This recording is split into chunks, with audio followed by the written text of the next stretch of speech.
তোর বাপ নাই, 100 টাকা তুই খাই, আমি নিলাম, তোরা আবার দিয়ে দিলাম। দেখো আরে কি দিয়ে সান্ত্বনা দিবা বলো? ও 100 টাকা লয়েছি, 100 টাকা আমার কাছে 1000 কোটি টাকা। তুই বাবা খাইস, তোর এটা দিলাম। পৃথিবীর কোন দান কবুল না হলে ওর দান আজকে কবুল। কি চাও, কি চাও? তোর আপনার 10 টাকা নিছে, তোর এই টাকাটা আমার কাছে 10,000 কোটি টাকা। আল্লাহ তুমি ওরে বলে আলম বানায়ো। আল্লাহ ওর বাবাকে মাফ করে দিও, ওর মাকে মাফ করে দিও।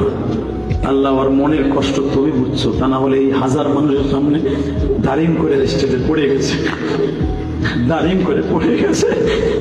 তোমার আমার ছেলেগুলা, তোমার